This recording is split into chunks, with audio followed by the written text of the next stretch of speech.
ये वाली रोटी तो मुझे पैनकेक की तरह लग रही है, तो ऐसे दही में डुबो के खाएंगे। पराकू का टेस्ट बहुत ही गजब का है। इसमें जो ये ग्रेवी है ना हल्की हल्की, ये बहुत गजब की बना रखी है। जैसे हम यहाँ से नीचे जाने को हुए, इन गधों ने तो हमको डरा ही दिया। कैसे आवाज़ की इन्होंने, बहुत जोर से कर रहे हैं। हम दोनों तो रुक गए ना यहाँ पे। क्या आवाज़ की भाई, आपको देखकर तो दुश्मन भी डर जाएंगे। ये बंकर टाइप के बना रखे, देखो ना। पुराने जमाने के बंगर होंगे ना ये। पता नहीं, मुझे समझ में नहीं आ रहा ये गांव के लोग कहाँ गए। यहाँ पर हमारे जितने भी भारतीय सेना के जवान हैं वो गढ़वाल राइफल वाले हैं। ये देखकर तो बहुत ही भयंकर आश्चर्य हो रहा है कि लोगों ने ये रेतीली मिट्टी किस तरह से उपजाऊ बना दी। तो यहाँ पर एक बहुत ही विशाल मूर्ति देखने को मिलती है। हर हर महादेव, जय श्री केदार। प्रणाम आप सभी को। मैं प्रियंका तिवारी आप सभी का स्वागत करती हूँ लद्दाख की खूबसूरत नुब्रा वैली के आखिरी गांव थांग गांव से। इसको इंडिया का लास्ट विलेज भी आप सभी लोग मान सकते हैं, क्योंकि LOC बिल्कुल नज़दीक है और सामने पर POK का क्षेत्र है। चारों तरफ के नज़ारे कुछ इस तरह के देखने को मिल रहे हैं। और अभी मैं थांग विलेज के पार्किंग एरिया में हूँ। यहाँ पर बहुत सारे टूरिस्ट व्हीकल पार्क हो रखे हैं। दिन भर में बहुत सारे टूरिस्ट इस गांव को घूमने के लिए आते हैं और सामने POK का क्षेत्र है तो उस क्षेत्र को देखने के लिए आते हैं।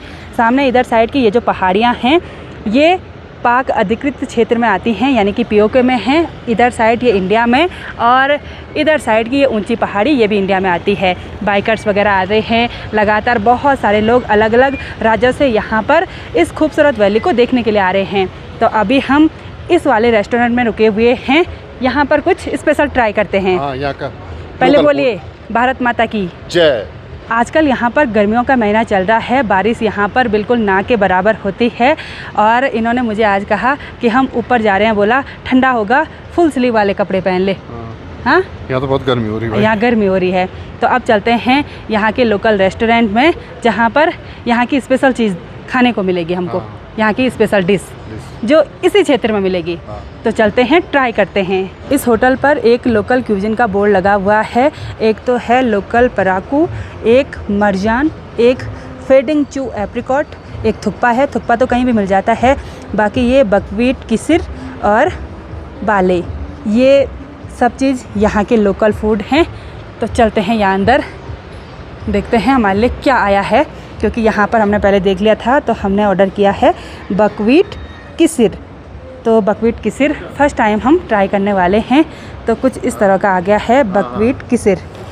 अब उन्हीं से पूछेंगे ये क्या क्या है। ये तो बकवीट का बना हुआ है, पैनकेक टाइप का, बिल्कुल गरम गरम है। और ये क्या है ये पूछना पड़ेगा। दही के साथ पुदीना वगैरह, यहाँ के मसाले वगैरह मिक्स कर रखे हैं। तो इसके साथ खाएंगे हम। ये बकवीट का बना हुआ है और दही के साथ खाएंगे। ओके, ये वाली रोटी तो मुझे पैनकेक की तरह लग रही है, तो ऐसे दही में डुबो के खाएंगे। दही तो बहुत खट्टी खट्टी है, टेस्ट आ रहा है भाई।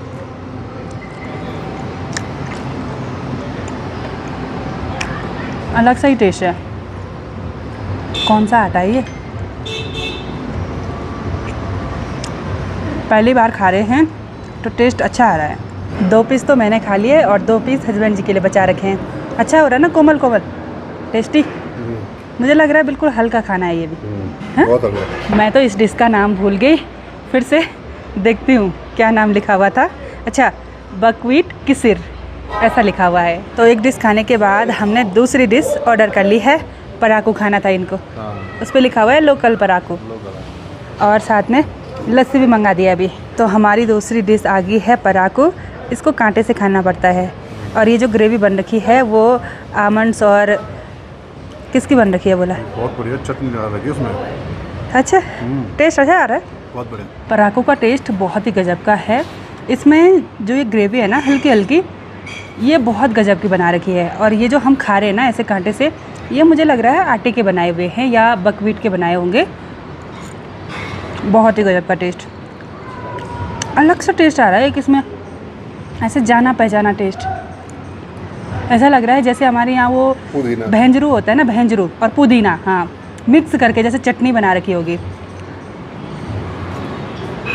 इस गांव का बड़ा एरिया उधर की साइड है, लेकिन हम इधर साइड के इस छोटे से कस्बे में घूम रहे हैं। ये भी थांग विलेज ही है और गांव के बीच में जाने के लिए प्रॉपर रास्ते तो नहीं हैं, लेकिन पता चल रहा है कि कहाँ से होते हुए जाना है। साथ ही लोगों ने इधर साइड बहुत ही भयंकर ढेर लगा रखी है जौ की। अब इसमें जौ की बालियाँ बिल्कुल छोटी नज़र आ रही हैं, ज़्यादा बड़ी बालियाँ नहीं हैं। हस्बैंड जी चले गए हैं उधर की साइड और लोगों ने ऐसे छोटे छोटे घर भी बना रखे हैं इधर साइड गाय वगैरह बांधने के लिए, ऐसे देखिए। और यहाँ से नीचे कुछ इस तरह से की सीढ़ियाँ बना रखी हैं जिससे एक घर से दूसरे घर में हम जा सकते हैं। कुछ इस तरह के घर यहाँ के लोगों ने बनाए हैं। इतनी बड़ी दीवार दे रखी है रास्ते से। दिन का टाइम है तो कुकर पर सीटी आ रही है, लोगों का लंच बन रहा है। एलओसी पर जो गांव बसे रहते हैं ना, उन गांव को देखने में अलग ही मज़ा आता है। हम तो रोड से इधर साइड आ गए। अब देखिए लोगों के आंगन में एप्रिकॉट के पेड़ देखने को मिल रहे हैं। ये वाले बहुत ही ज़्यादा एप्रिकॉट इन पर लगे हुए हैं और नीचे भी छड़े हुए हैं। कुछ छोटा सा ही पेड़ है लेकिन बहुत ज़्यादा एप्रिकॉट हैं इस पर। अच्छा लग रहा है ना, बढ़िया, बहुत सुंदर। बॉर्डर के गांव में घूमने में मजा आता है ना। हाँ, अब कहाँ जाना है? नहीं चलते हैं। अच्छा, उधर चलना है? हाँ, देखते वहाँ तो बाहर कर रखे है ना। हैं। लोगों के आंगन में जाएंगे। चलो उधर चलते हैं। हाँ चलो देखते हैं क्या क्या है। थोड़ी नहीं भगाएंगे वो हमको। और इन्होंने कुछ इस तरह की कांटों की बाड़ करी हुई है जिससे यहाँ से नीचे कोई न जाए।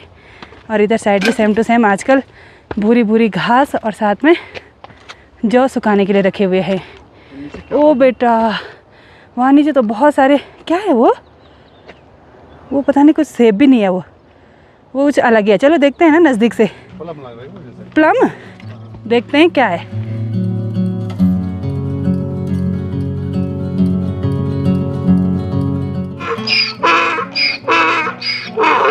जैसे हम यहाँ से नीचे जाने को हुए, इन गधों ने तो हमको डरा ही दिया। कैसे आवाज़ की इन्होंने, बहुत जोर से कर रहे हैं। हम दोनों तो रुक गए ना यहाँ पे। और लोगों ने गधे भी पाल रखे हैं और गौशाला कुछ इस तरह की बना रखी है। ऊपर में ऐसे बांध रखे हैं और नीचे भी है, यानी कि रात को नीचे बांधते होंगे और दिन के टाइम पर ऊपर। भाई क्या आवाज़ की भाई, आपको देखकर तो दुश्मन भी डर जाएंगे। और इधर भी गौशाला ऐसे घास स्टोर करके रखी हुई है। इधर ऊपर की साइड सिर्फ पत्थरों की चिनाई कर रखी है, बाकी दीवार भी थोड़ी नहीं दे रखी है। ये बंकर टाइप के बना रखे, देखो ना। पुराने जमाने के बंगर होंगे ना ये। पता नहीं, लग रहा है। देखो फर्स्ट फ्लोर कैसे बना रखा, देखो सिर्फ उसी से। ये देखो भाई, ये सिर्फ कनस्तर है, कनस्तर वगैरह वो तेल के वगैरह, और उनसे चिनाई कर रखी है। भाई ख़तरनाक है। और यहाँ नीचे वो ब्रू भी है। ये फर्स्ट मंजिल, ये बहुत पुराना घर लग रहा मुझे। इस पर लकड़ी की कलाकारी हो रखी है। और ये सामने वाला क्या है भाई, सेब है यार वो। हाँ लग रहा है। इधर साइड सब घर एक जैसे हैं। देखते हैं अंदर क्या है। यहाँ देखते हैं, यहाँ देखते हैं। ओ भाई, यहाँ लोगों का घर है, इसको लॉक कर देते हैं। खोल दिया। यहाँ इन घरों के पीछे से पूरा बगीचा का एरिया है। बड़े बड़े एप्रिकॉट के पेड़ और साथ ही सेब के पेड़ देखने को मिल रहे हैं। और यहाँ पर लोगों ने ज़्यादातर गधे पाले हुए हैं। और इतनी ज़ोर से आवाज़ कर रहे हैं ना, क्या ही बताएं। इनकी आवाज़ इतनी तेज़ क्यों आ रही? पता नहीं, जहाँ भी जा रहे हैं बहुत तेज से चिल्ला रहे हैं वो लोग। हम तो डर रहे हैं भाई उनको देख के। और उधर साइड पूरा बगीचा का एरिया है, एप्रिकॉट बहुत ज़्यादा है। तो हम उधर भी चलते हैं, फिर से आवाज़ करेंगे ना, कैसे सुननी है इनकी आवाज़ भाई। और मुझे लग रहा है ना, ये सामान ढोने के लिए लोगों ने ऐसे पाले हुए हैं और इनके लिए कुछ इस तरह की घास रखी हुई है। ये हरी घास सुखाई हुई है एक बार। तो इधर साइड आपको दिखाते हैं। ये देखिए जी, पूरा एप्रिकॉट। ये तो बादाम है भाई, ये तो बादाम लग रहा मुझे। इधर साइड पूरे एप्रिकॉट ही एप्रिकॉट।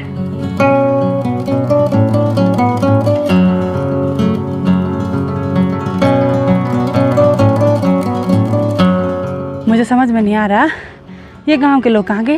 हाँ यार, कोई नहीं दिखाई दे रहा। बच्चा भी घर पे नहीं दिखाई दे रहा। नहीं, अभी सब बिजनेस कर रहे हैं ना वहाँ पे। वो तो लेडीज कर रही है ना, बच्चे भी तो नहीं है। बच्चे स्कूल जा रहे हैं, क्या था? वो लोग ना घर से बाहर नहीं निकलते हैं। ऐसे कोई भी आ गया तो ऐसे घर से बाहर नहीं निकलते। हमारी तरह कौन आया सीधे दरवाजे पे। तो आखिरी गांव कुछ इस तरह का है। मतलब रोज़गार है, जैसे वो अंकल जी बोल रहे थे रोज़गार है बोला। अब तो टूरिस्ट आ रहे हैं बोला, हमारी दुकानें चल रही हैं, हमारे होटल चल रहे हैं और हमारा एप्रिकॉट बिक रहा है, जूस बिक रहा है। मतलब रोज़गार पूरा है, इसीलिए लोग यहाँ पर रह रहे हैं। वरना बिना रोज़गार के कोई नहीं रहता इतने दूरस्थ इलाकों में, वो भी इतने डर में भाई कि कभी भी युद्ध हो सकता है। युद्ध तो वैसे होगा नहीं, लेकिन भारत पाकिस्तान की लड़ाई की जड़ यही पीओके वाला एरिया है। दिन होते होते यहाँ पर बहुत सारे टूरिस्ट आ गए। अभी तो पार्किंग फुल भरने वाली है। तो अब हम यहाँ थांग विलेज से चलते हैं वापसी की ओर। Bye bye PoK bye bye. और हमारे सेना के जवान पहाड़ियों पर होंगे।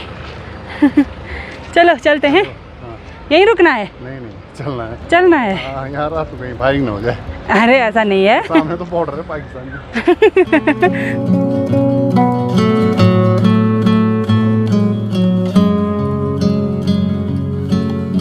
अभी तक हमने लद्दाख का जितना भी सफ़र तय किया, किसी भी रूट पर हम वापसी दोबारा नहीं गए। यानी कि जिस रूट से होते हुए आगे बढ़े उस रूट से वापस नहीं गए। लेकिन नुब्रा वैली के हुंडर गांव से थांग गांव जाने के लिए एक ही रूट है। मतलब उसी रूट से थांग गांव जाना है और उसी रूट से वापसी जाना है। तो अब वही रूट होने वाला है वापसी में भी। और अब ट्रैफिक भी मिलने वाला है हमको। सुबह तक तो कुछ भी नहीं था, है ना? हम जल्दी आ गए थे। हम जल्दी आ गए थे। लोग अब जाके इधर थांग विलेज की तरफ आ रहे हैं। चलो फटाफट चलते हैं वापसी भी, नज़ारों को देखते देखते और यहाँ के लोगों से बातचीत करते हुए भी। बहुत सारे लोग ऐसे होते हैं ना, पूछना पड़ता है एक बार कि व्लॉग में ले या ना ले। लोग मना कर देते हैं तो क्यों ले, है ना? हाँ, लेकिन लोगों से बातचीत करके बहुत बढ़िया भी लग रहा है।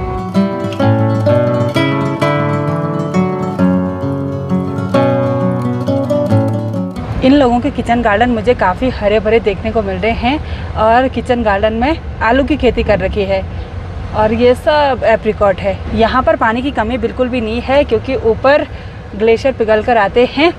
और यहाँ जौ के खेतों में छिड़काव हो रहा है, पता नहीं किस चीज़ का हो रहा है। और ये भी बिल्कुल पक गए हैं।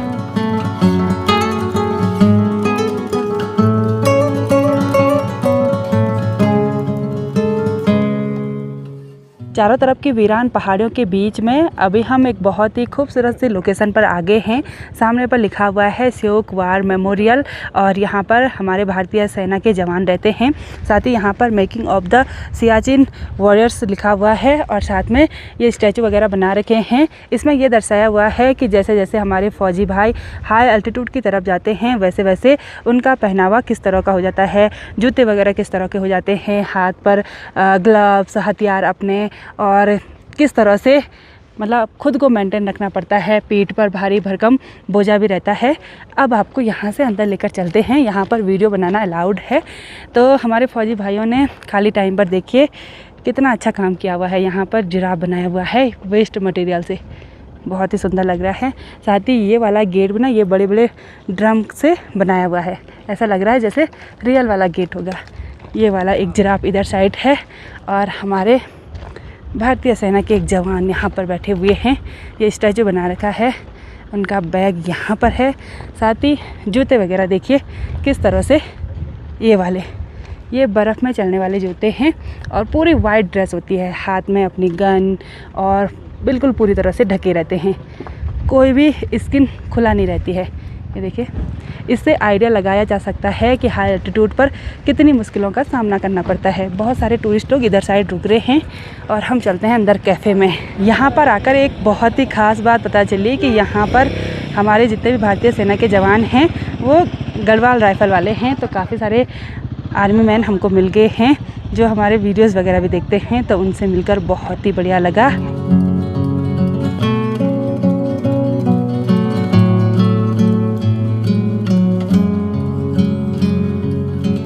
ये पूरा नदी का एरिया है और नदी के किनारे पर रेतीली मिट्टी में किस तरह से खेती कर रखी है जो एकदम पके हुए हैं।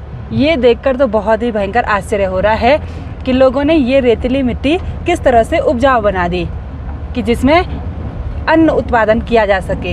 ये देखिए कितने बढ़िया हो रखे जौ।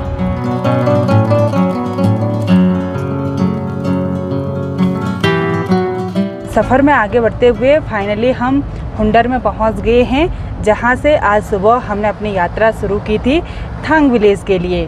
तो आज हम यहां हुंडर गांव में नहीं रुक रहे हैं, बल्कि हम आगे बढ़ रहे हैं अपने सफ़र में। थोड़ा सा दूरी पर, लगभग 7 किलोमीटर की दूरी पर डिस्किट, मैं तो डिस्ट्रिक्ट बोल रही हर समय, डिस्किट गांव है। तो वहां पर हमने थोड़ी देर तक रुकना है क्योंकि वहां पर बहुत ही सुंदर दिव्य चीज़ हमको देखने को मिलती है।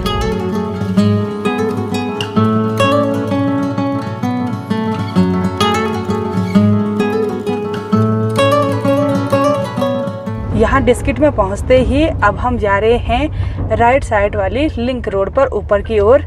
हमको थोड़ा सा ऊपर पहाड़ी तक चढ़ना है और जैसे जैसे हम पहाड़ी पर ऊपर की ओर बढ़ेंगे वैसे वैसे नीचे वैली के नज़ारे बहुत ही गजब के देखने को मिलेंगे।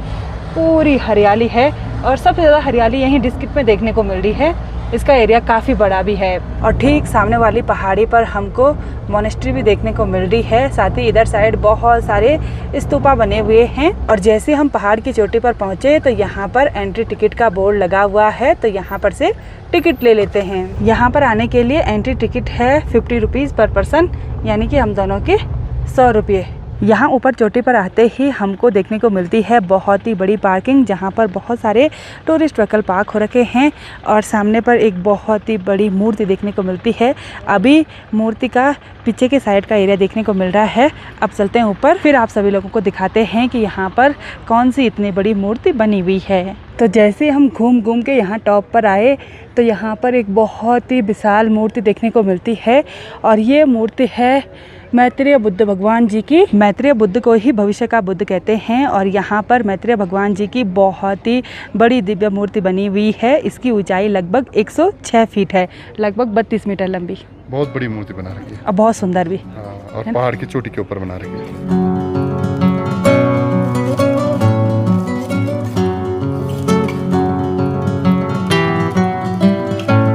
यहाँ इस खूबसूरत सी जगह पर हम लगभग आधे घंटे तक बैठे रहे और चारों तरफ के खूबसूरत नज़ारों का आनंद लिया।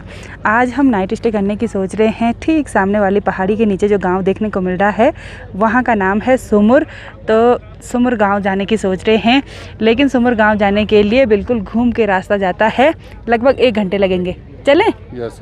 चलो सामने वाली पहाड़ी से अभी हम दूसरी साइड वाली पहाड़ी पर आगे हैं और यहाँ ऊपर ये पूरा मोनेस्ट्री का एरिया है, तो मोनेस्ट्री को देखने के लिए चलते हैं।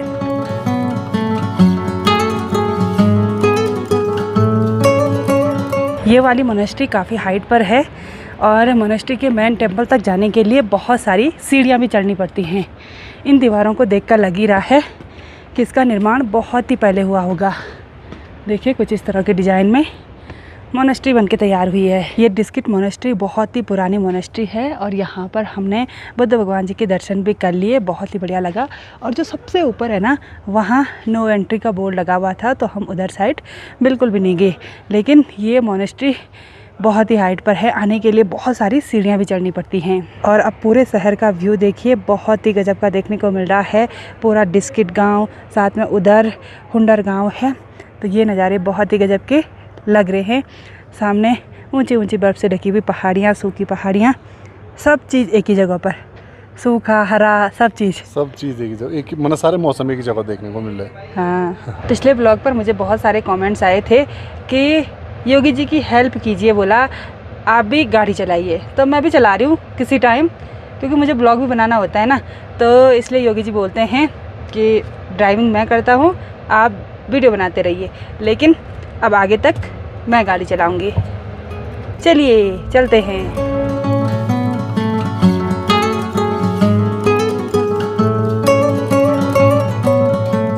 अभी हम फिर से खलसर में पहुंच गए हैं और यहाँ से अब हम नुब्रा वैली की दूसरी साइड जा रहे हैं, सुमुर गांव तक।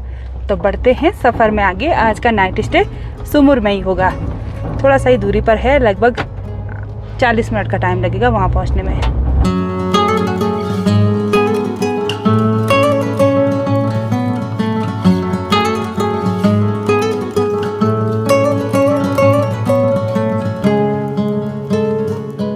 तो चलिए जी, फाइनली हमने नाइट स्टे के लिए रूम भी ले लिया है और आज हमारा रूम कुछ इस तरह का होने वाला है।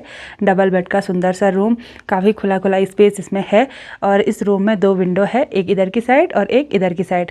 नज़ारे बहुत ही गजब के देखने को मिल रहे हैं और स्टोरेज यहाँ पर बना रखा है।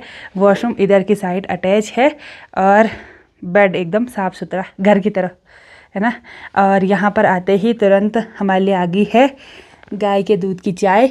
इन्होंने गाय पाली है ना, तो घर के दूध की चाय, साथ में ये बिस्किट ये आपने खाया? हाँ मैंने कहा। ये बिस्किट के कुछ इस तरह के, हमारे यहाँ ऐसे वाले बिस्किट नहीं होते हैं। तो अब गर्मा गर्म चाय का आनंद लेते हैं, बहुत दिनों के बाद चाय पी रहे हैं हम। हाँ घर के दूध के। हाँ, रात के लगभग 9 बजे फाइनली हमको यहाँ पर डिनर आ चुका है। और डिनर में है दाल, सब्जी, चावल, रोटी और साथ में सलाद। सलाद तो ऑर्गेनिक है, इनके किचन गार्डन में है। और साथ में ये जुकिनी की सब्जी भी मैंने दिखाई थी ना आपको, जुकिनी। हाँ किचन गार्डन में वो रखी थी। हाँ, तो अब गर्मा गर्म टेस्टी डिनर का आनंद लेते हैं। डिनर करने के बाद हम वापस रूम में आ गए हैं और अब आराम कर लेते हैं। आज का पूरा दिन बहुत ही बढ़िया रहा। हमने थांग विलेज में वहाँ की लोकल डिश ट्राई की, जो कि खाने में बहुत ही टेस्टी लग रही थी, साथ ही पौष्टिक गुणों से भरपूर भी थी। जिसको वो लोग बकवीट बोल रहे थे ना, हम उसको कुट्टू का आटा बोलते हैं। हमारे इधर साइड तो नहीं होता है, लेकिन हम कभी मार्केट से ख़रीद लेते हैं, इसलिए उसका इंग्लिश नेम मुझे पता ही नहीं था। और साथ ही डिस्किट मोनेस्ट्री घूमकर बहुत ही बढ़िया लगा। मैत्रेय बुद्ध भगवान जी की बड़ी सी मूर्ति को देखकर भी बहुत ही बढ़िया लगा। तो इस ब्लॉग को इतना ही रखते हैं, मिलते हैं आप सभी लोगों को अपने नेक्स्ट ब्लॉग में। तब तक के लिए जय देव भूमि उत्तराखंड।